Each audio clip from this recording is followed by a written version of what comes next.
محبوب بندوں کی سنگت عطا فرمائی، اور اس پر بھی اللہ کا شکر ادا کرتے ہیں ہمیں دوبارہ زندگی میں اس مبارک جمعہ کی برکتیں عطا فرمائی، اور اس پر بھی اللہ کا شکر ہے جس نے ہمیں آج اپنے گھر میں بیٹھنے کا شوق عطا فرمایا۔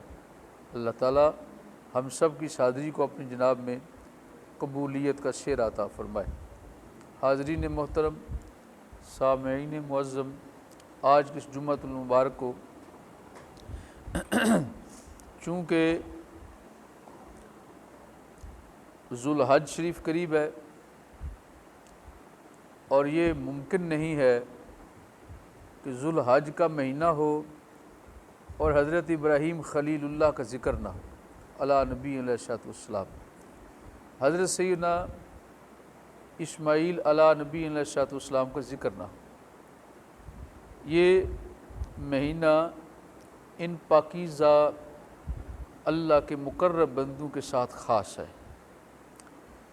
آج اسی کے متعلق کچھ بات آپ حضرات کے گوش گزار کروں گا۔ ہمارے اہل ایمان کے لیے دو جگہیں بڑی مقدس ہیں۔ ہمارا دل ان کے لیے دھڑکتا ہے اور ہمیشہ یہ سوچ رہتی ہے کہ اللہ تعالی ہمیں ان جگہوں پر جانے کا موقع عطا فرمائے۔ یہاں تک کہ ہماری حلال کمائی خون پسینے کی کمائی ہے، محنت کے بعد اللہ نے ہمیں وہ تحفہ دیا، ہم کسی کو وہ دینے کے لیے تیار نہیں ہیں، لیکن ان دو جگہوں پر جانے کے لیے جتنا خرچ آتا ہے اس پر خرچ کرنے کے لیے ہم خوشی سے تیار ہو جاتے ہیں۔ وہ دو پاکیزہ جگہیں جنہیں اللہ رب العزت نے ہر مومن کے سینے میں ایک شوق کی طرح، ایک شمع کی طرح روشن کر دیا ہے، ان میں سے ایک جگہ کا نام مکہ پاک ہے اور دوسری جگہ کا نام مدینہ پاک ہے۔ یہ دونوں وہ پاکیزہ جگہیں ہیں جن پاکیزہ جگہوں پر جانے کے لیے ہر پاک بندے کا دل مچلتا رہتا ہے، ہر ایک کا شوق رہتا ہے کہ مجھے زندگی میں جب کبھی بھی موقع ملے۔ اور اکثر لوگوں کا ذوق تو یہ ہوتا ہے، اور وہ زندگی بھر کمیٹیاں ڈال کے یا تھوڑے تھوڑے پیسے اپنے پاس جوڑتے رہتے ہیں کہ میں جیسے کیسے بھی ہو زندگی میں ایک دفعہ ان پاکیزہ جگہوں کی زیارت کراؤں، اور اگر اسے وہ زیارت نصیب ہو جائے اس کے دل کو ٹھنڈک ملتی ہے، سکون ہو جاتا ہے کہ اب اگر میں مر بھی جاؤں تو مجھے چین کی موت آ جائے گی۔ اب اس کے اندر وہ کھٹکا نہیں رہتا، دل کے اندر بے سکونی ختم ہو جاتی ہے۔ عجیب اللہ تعالیٰ نے ان پاکیزہ جگہوں کے ساتھ انسان اہل ایمان کا دل جوڑا ہوا ہے۔ اللہ تعالیٰ ہم سب کو وہاں کی حاضری نصیب فرمائے، جنہیں نصیب ہوئی اللہ دوبارہ نصیب فرمائے، بار بار زندگی میں اللہ نصیب فرمائے۔ یہ بڑے مقدر کی بات ہے۔ یہ دونوں جگہ اللہ کی بارگاہ میں انتہائی مقبول جگہ ہیں، اسی وجہ سے انہی جگہوں پر اللہ تعالیٰ نے اپنے کثیر نبیوں کی تشریف آوری کے لیے پسند فرمایا۔ اس وقت بھی بیت اللہ شریف جہاں پر ہے اور جتنا ایریا طواف کے لیے اب مقرر کر دیا گیا ہے، اور اس سے پہلے بھی اس جگہ پر بہت سارے انبیاء کرام کی وجود مبارک تشریف فرمائے۔ مدینہ پاک آپ کے لیے بات سننے کے لیے عجیب ہوگی، لیکن یہ سچ ہے۔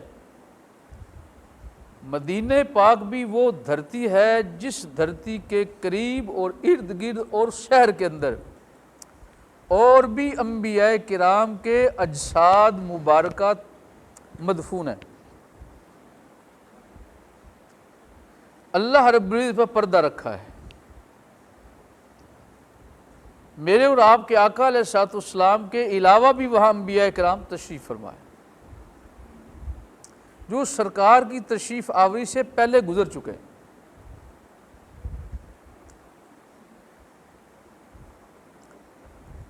اب اس پر ایک دلیل آپ کو پیش کرتا ہوں۔ اسی دھرتی پر بھی ایک اور پیغمبر کا مدفن ہونا ہے، انہیں دفن ہونا ہے، ان کی قبر بننے والی، وہ ابھی تک زندہ ہیں۔ ان کا اسم گرامی حضرت عیسیٰ علیہ نبی علیہ السلام، وہ دوبارہ تشریف لائیں گے، اسی دھرتی پر آئیں گے، پھر ان پر موت وارد ہوگی، ان کا نکاح ہوگا، پھر وہ دنیا سے رخصت ہوں گے، ان کا جنازہ ہوگا، اور ان کی قبر بھی وہیں بنے گی جہاں رسول اللہ کی قبر بنی ہے صلی اللہ علیہ وسلم۔ بعض لوگوں کے ذہن میں یہ خیال آتا ہے مدینہ پاک میں صرف ایک پیغمبر میرے اور آپ کے آقا علیہ الصلوۃ والسلام کا وجود مبارک ہے، اس کے علاوہ اور کوئی نہیں۔ یہ تو میں نے آپ کو دلیل قرآن پاک حدیث پاک سے دے دی، حدیث پاک میں موجود ہے، میرے آقا علیہ الصلوۃ والسلام نے فرما دیا ہے کہ حضرت عیسیٰ علیہ نبی علیہ الصلوۃ والسلام تشریف لائیں گے اور قبر آپ کی ادھر یہی بنے گی جہاں پر میری قبر بنی ہے۔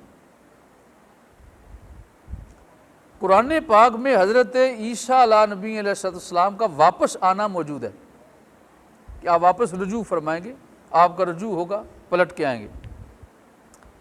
یہ جو قبر والی بات ہے یہ میں نے حدیث پاک کے حوالے سے پیش کی ہے۔ مکہ شریف، اب آئیے بیت المقدس کے حوالے سے۔ یہ جو بیت المقدس ہے جسے قبلہ اول کہا جاتا ہے، اس قبلہ اول کے ارد گرد بھی انبیاء کرام کی بہت ساری قبریں موجود ہیں، ہزاروں کی تعداد میں۔ اور ایک اور مزے کی بات آپ کو بتاؤں اور آپ کو یقیناً یہ قلبی سکون کا سبب ہوگا اور خوشی ہوگی، یہ جو ہمارا علاقہ ہے پاکستان کا یا بر صغیر پاک و ہند کا، اس علاقے میں بھی بہت سارے انبیاء کرام کی قبریں موجود ہیں، بہت سارے انبیاء کرام کی قبریں موجود ہیں۔ ہمارے ہاں علم نہ ہونے کی وجہ سے یا جنہوں نے بتایا انہوں نے ایک جگہ پر رکھ کے آگاہ کر دیا، اس سے آگے آگاہ نہیں کیا۔ ہمارے ہاں زیادہ مشہور یہ ہے کہ بس ولیوں کے مزارات پر جاؤ، کہیں اور جانے کی ضرورت نہیں، اور ہمیں ان کی ولایت کی پتہ بھی نہیں ہے، علم بھی نہیں ہے کہ وہ واقعی اللہ کی بارگاہ میں اولیاء کرام میں شامل ہیں بھی کہ نہیں ہیں۔ ہمارے ہاں کسی کے ولی اللہ ہونے کے لیے کیا نشانی ہے، کو پتہ ہے؟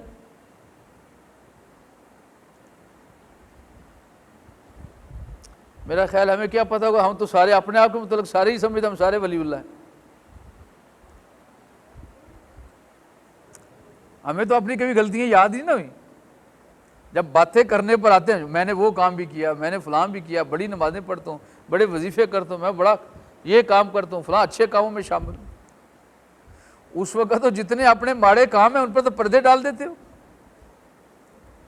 اور پھر اس وقت یہی خیال ہوتا ہے کہ مجھ سے بڑا ولی اللہ کون ہوگا، میں تو بڑے بڑے اچھے کام کر رہا ہوں۔ نہیں، ولایت ایسے نہیں مل جاتی۔ جو اولیاء اللہ ہوتے ہیں ان کی نشانیاں اللہ نے قرآن پاک میں بیان فرما دی ہیں۔ اگر آپ کے اندر وہ نشانیاں موجود ہیں تو بسم اللہ، لیکن اس کا یہ مطلب بھی نہیں ہے کہ آپ اگر اولیاء اللہ میں شامل ہو گئے ہیں تو آپ کا درجہ اتنا اونچا ہو گیا ہے کہ اب آپ کو کسی کے پاس جانے کی ضرورت ہی کوئی نہیں۔ یہیں آ کے شیطانی وسوسہ ہے جس وجہ سے آدمی گمراہ ہو جاتا ہے۔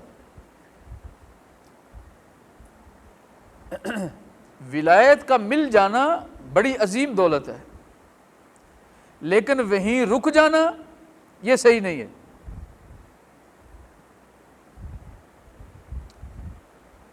جس آدمی نے دل سے ایمان قبول کر لیا ہے، رزق حلال کماتا اور کھاتا ہے،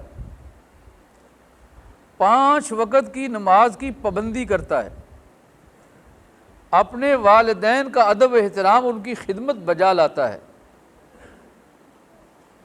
زبان سے سچ بولتا ہے، جھوٹ نہیں بولتا، اگر کسی انسان کے اندر یہ خوبیاں پائی جائیں آج کے دور میں، سمجھو اللہ تعالیٰ نے اسے درجہ ولایت عطا فرما دیا۔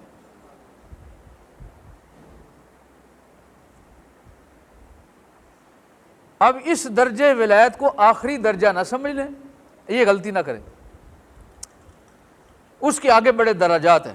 جیسے بھی آپ یہاں تشریف فرمائے، جٹ کی مثال دیکھو، ابھی میں آپ کے سامنے ادھر پہلی صف میں، آپ میں کوئی دوسری صف میں ہے، کوئی تیسری صف میں ہے، کوئی چوتھی صف میں ہے، کوئی پانچویں صف میں ہے، کوئی چھٹی صف میں ہے، کوئی آخری صف میں جا کے بیٹھے گا۔ اگر ہم اسی کو سامنے رکھیں، آئے تو سارے مسجد میں ہی ہو نا، جو آخری صف میں بیٹھا ہے تو کیا خیال ہے وہ مسجد میں نہیں ہے؟ وہ بھی مسجد میں ہی ہے، لیکن کیا پہلی صف میں بیٹھنے والا آخری صف میں بیٹھنے والے کے برابر ہو سکتا ہے؟ آگے نا فرق۔ اور جو آخری صف میں بیٹھا ہے وہ مرتبے کے اعتبار سے، درجے کے اعتبار سے پہلی صف کے برابر نہیں ہے۔ اچھا، پہلی صف میں بھی جو بالکل امام کے پیچھے کھڑا ہے اس کا مقام اور ہے، جو دائیں طرف کھڑا ہے اس کا مرتبہ اور ہے، جو بائیں طرف کھڑا ہے اس کا مرتبہ اور ہے۔ اب ایک آدمی نماز مسجد میں پڑھتا ہے، اکیلے پڑھا ہے، اس کا مقام اور ہے، اس کا ثواب اور ہے، اس کا درجہ اور ہے۔ اور ایک آدمی وہ ہے جس ہے مسجد میں ہی لیکن اکیلے نماز نہیں پڑھی، جماعت کے ساتھ پڑھی ہے، تو جماعت کے ساتھ پڑھنے والے کا مقام اور ہے، اس کا ثواب اور ہے، اس کا درجہ اور ہے۔ تو جماعت کے ساتھ نماز پڑھنے والا اکیلے نماز پڑھنے والے کے برابر نہیں ہے، دونوں مسجد میں ہی۔ تو یوں ہی سمجھو کہ جسے اللہ تعالیٰ نے درجہ ولایت دے دیا وہ مسجد میں آ گیا، اچھی جگہ میں آ گیا۔ اب جو اسی مسجد میں بیٹھنے والا جو امام ہے وہ بھی تو مسجد میں ہی ہے نا، کیا خیال ہے مقتدی امام کے برابر ہے؟ ہاں، گھبرا تو نہیں گئے؟ یہ تو بڑا اوکھا کام ہے، ہم بھی امام کو تو اپنے برابر ہی سمجھتے ہیں، اپنے برابر نہیں اس کو نیچا سمجھتے ہیں، کہتے ہیں یہ کمی ہے، دو پڑو پیس کو بھی دے دو گندم کے، 500-700 سے بھی دے دو، کمی سمجھ کے دیا، یہ نہیں سمجھا کہ یہ ہمارا مذہبی رہنما ہے اور اس کی خدمت کرنا ہمارے ذمے ہے۔ جب ہم نے اپنے ذمے لیا ہے تو ہمیں اپنی ذمہ داری پوری کرنی ہے، وہ ہمارا نوکر نہیں ہے۔ تو یاد رکھیے گا، آپ مانیں یا نہ مانیں، بات یہی ہے، امام مقتدی کے برابر نہیں، اور مقتدی امام کے برابر نہیں۔ کب تک؟ جب تک وہ امام ہے اور آپ اسے اپنا امام قبول کر رہے ہیں۔ اگر آپ اس کی توہین کرتے ہیں، بے ادبی کرتے ہیں تو آپ بے ادب ہیں۔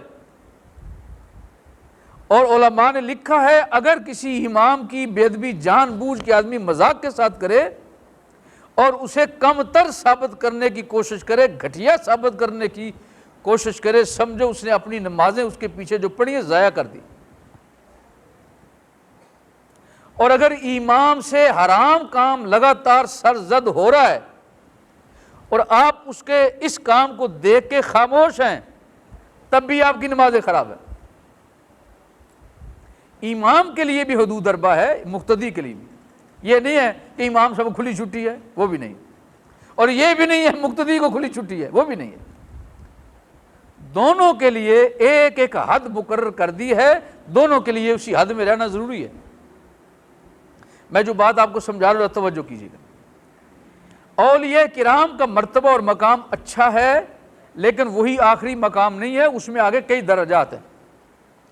ہمارے ہاں ولایت کا معیار جو ہے، اللہ معاف کرے ناراض نہ ہوں گے، اگر کسی کے پیر صاحب ایسے ہیں تو آپ یہ نہ سمجھیے کہ میں ان کو پوائنٹ آؤٹ کر کے کوئی نے ذلیل کرنا چاہتا ہوں، ایسی کوئی بات نہیں۔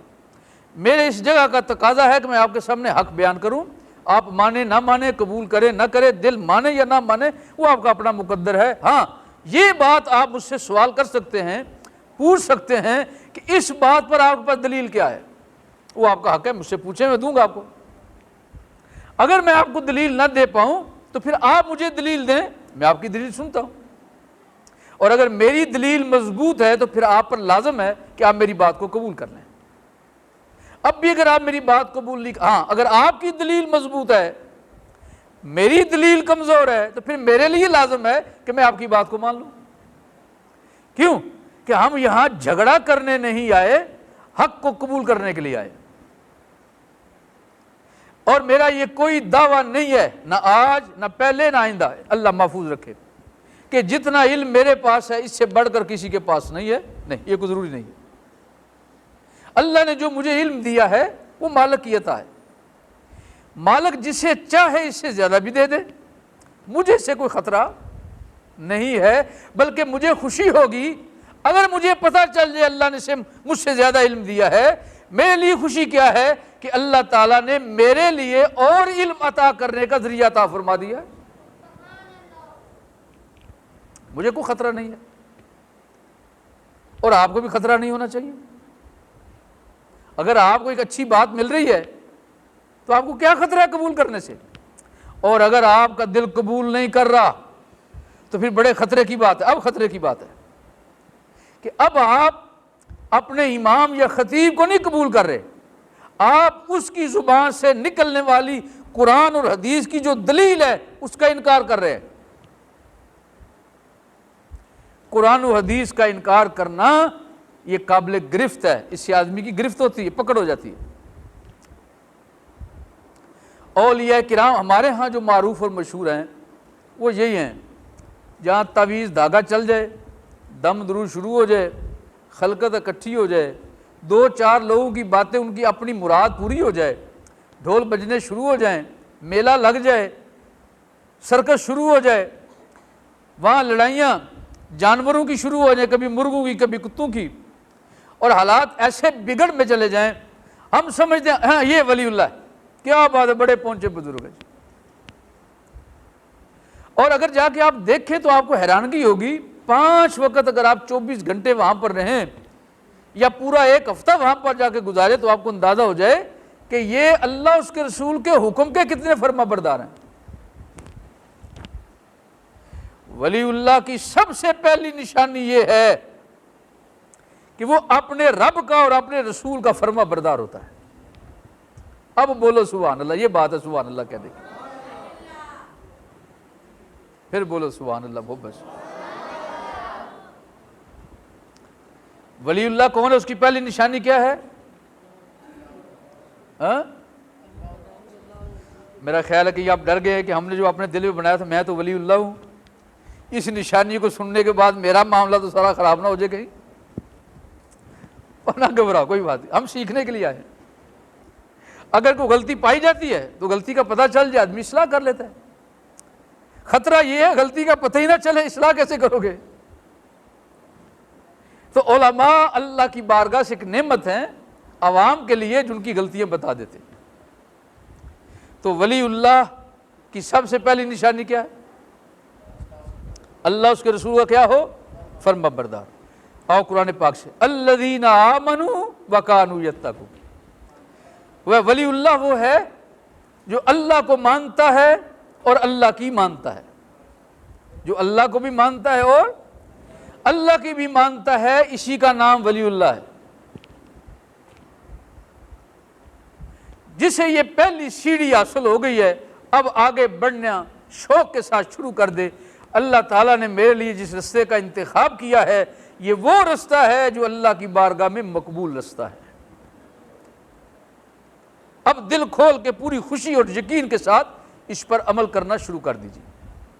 اور اگر آپ کے اندر فرما برداری کوئی نہیں، اور کسی ایسے شخص کے پاس جو آپ کے لیے دم کرتا ہے، ٹونا کرتا ہے، دعا کرتا ہے، اور آپ کے کام آپ کی مرضی کے مطابق ہونا شروع ہو جاتے ہیں، لیکن اس کے اندر اللہ اس کے رسول کی فرما برداری کوئی نہیں ہے، تو آپ سمجھ جائیں یہ ولی اللہ تو نہیں ہو سکتا، اور سارا کچھ ہو سکتا ہے۔ اس پر میں نے ایک دفعہ پہلے گفتگو کی تھی، اگر آپ لوگوں نے وہ میری گفتگو سنی ہے تو میں امید کرتا ہوں آپ دھوکہ نہیں کھائیں گے، اور اگر آپ کو یاد نہیں ہے پھر کبھی زندگی رہی تو میں اس پر پھر دوبارہ بات کر دوں گا۔ آج جو میں بات سمجھا رہا ہوں وہ یہ ہے، اولیاء اللہ اور انبیاء اللہ میں بہت بڑا فرق ہے۔ انبیاء کرام سند ہیں، اللہ کی بارگاہ سے سند یافتہ ہیں کہ اللہ رب العزت نے آگاہ فرما دیا ہے کہ یہ جو میرے بندے ہیں، جب کبھی تمہیں زندگی میں ہدایت لینی ہو ان کی بارگاہ میں آ جانا، تمہیں ہدایت پکی ملنے والی ہے۔ لیکن اولیاء اللہ کی بارگاہ میں جب آپ جائیں تو آپ کے پاس اللہ کی بارگاہ سے الگ کر کے سند نہیں ہے، ماں سوائے نشانیوں کے۔ اگر وہ نشانیاں پائی جائیں تو ٹھیک ہے، نہ پائی جائیں تو آپ بے دھڑک ہو کے کسی کے پاس بھی نہیں جا سکتے۔ لیکن اللہ کے نبی کے پاس بغیر کسی دلیل کے اگر آپ چلے جائیں تو ہدایت پکی ہے، اللہ نے آپ کے لیے ہدایت کا رستہ کھول دیا۔ اتنا بڑا فرق ہے۔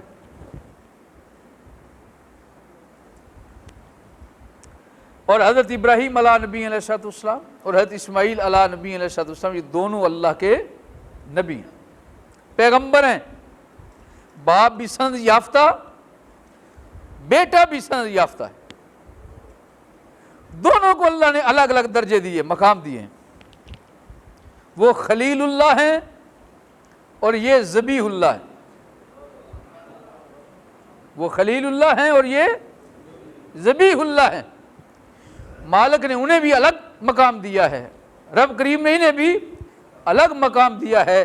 لیکن حضرت ابراہیم علیہ نبی علیہ السلام کو اللہ تعالیٰ نے سارے نبیوں میں ایک انوکھا مقام دیا ہے۔ وہ کیا ہے؟ دیکھو ہمارے ہاں اگر کسی کے گھر میں بیٹا حافظ قرآن ہو یا عالم دین ہو، وہ بڑا خوش ہوتا ہے، خوش ہونا چاہیے کہ ان پر اللہ کا فضل ہوا ہے۔ ان کے پاس کل قیامت کے دن اللہ کی بارگاہ سے بخشش کا ذریعہ نظر آ رہا ہے۔ اگر ان کی خدمت کی ہے دل سے تو انشاءاللہ اللہ تعالیٰ اس بچے کی خدمت جو حافظ قرآن ہے یا عالم دین ہے، جو والدین اس کے لیے خدمت کی ہے، محنت کی ہے، وہ کبھی ضائع نہیں ہوتی۔ اس کا اثر قیامت میں اللہ ضرور عطا کرتا ہے، دنیا میں بھی دیتا ہے، قبر میں بھی دیتا ہے، حشر میں بھی دیتا ہے۔ اس لیے ہمارے ہاں اکثر لوگ چاہتے ہیں ہمارے بچے حافظ قرآن ہو جائیں۔ یہاں بھی قرآن پاک کا حفظ کرنے کے لیے اور علم دین حاصل کرنے کے لیے مدرسہ موجود ہے، الحمدللہ۔ لیکن حافظ قرآن کے ساتھ ساتھ صرف قرآن پاک کو اس کی آیتیں یاد کرنا کافی نہیں ہے۔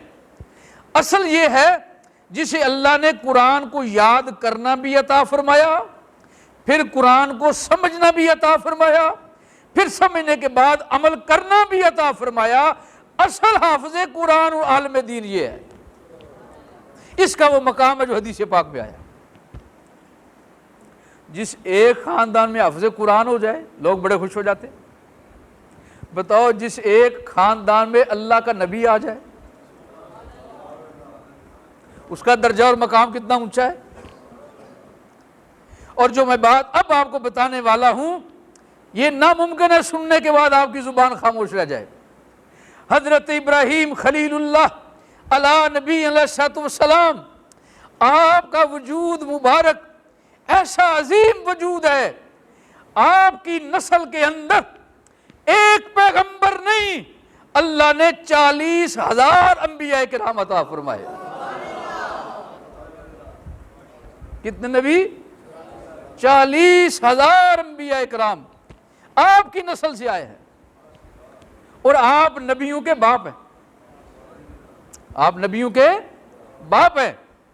اور میرے اور آپ کے آقا علیہ السلام آپ بھی حضرت ابراہیم علیہ نبی علیہ السلام کی نسل سے ہیں، یعنی 39,999 نبی میرے اور آپ کے آقا علیہ السلام سے پہلے یہ حضرت ابراہیم علیہ نبی علیہ السلام کی اولاد سے۔ اور آپ کے کتنے بیٹے پتہ ہے؟ حضرت ابراہیم علیہ السلام کے جو آپ نے بیٹے ہیں وہ کتنے ہیں؟ میں نے پچھلے سال بھی بیان کیا تھا، کتنے ہیں؟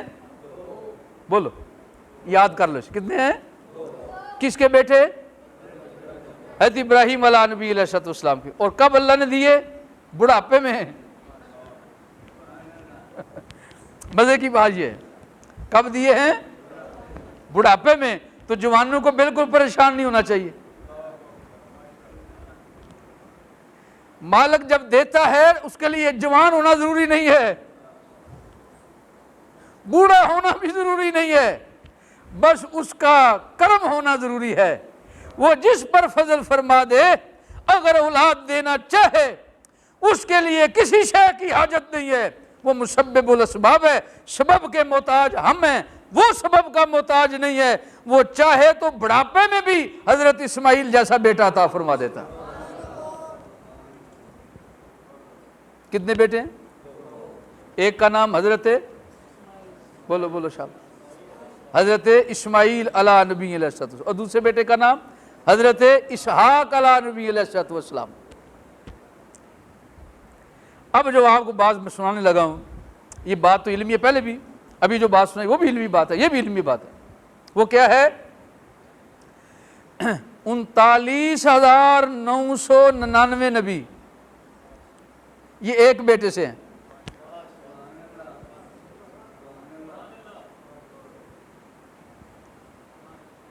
انتالیس 3999 نبی یہ ایک بیٹے کی اولاد سے ہیں. اور میرے اور آپ کے آقا ایک پیغمبر جو نبی آخر الزماں ہیں وہ ایک پیغمبر سے ہیں, وہ دوسرے بیٹے سے ہیں. اور جس پیغمبر سے 39,999 نبی ہیں اس پیغمبر کا نام حضرت اسحاق علیہ نبی علیہ السلام.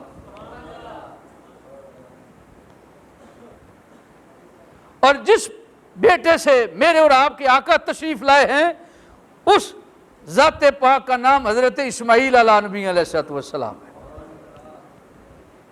کیا سمجھے ہو؟ آپ کی نسل سے ایک ہی پیغمبر آئے ہیں, لیکن وہ پیغمبر جو آئے ہیں وہ آخری نبی ہیں, اب اس کے بعد کوئی نبی آنے والا نہیں. انبیاء کرام کی کثیر تعداد الحمدللہ ہمارے اس برے صغیر پاک و ہند میں موجود ہے.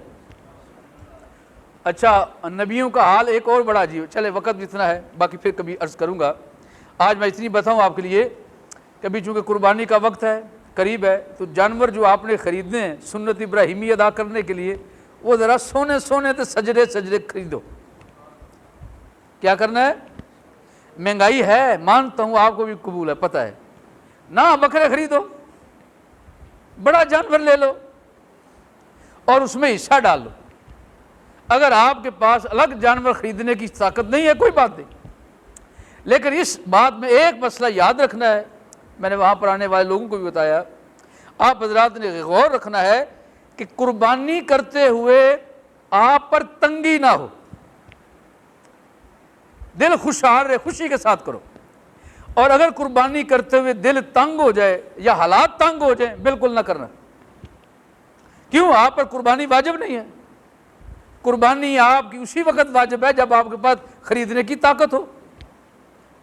اور اس سلسلے میں ایک اور مسئلہ بھی سمجھ لیں, قرضہ لے کے قربانی نہیں دینی. سمجھے بات کوئی؟ قرضہ لے کے قربانی نہیں دینی. اگر آپ پر پہلے ہی قرضہ ہے تب بھی قربانی تب دینا جب قرضہ اتارنے کے بعد پیسے قربانی کے بچ جائیں. اگر آپ کے پاس قرضہ دینے کے بعد قربانی کے لیے پیسے نہیں بچتے کوئی بات نہیں, اور اگر پیسے بچ جاتے پھر ضرور قربانی دے دینا. اللہ تعالی ہم سب کی قربانی اپنی بارگاہ میں قبول فرمائے. وما علیہ الا البلاغ.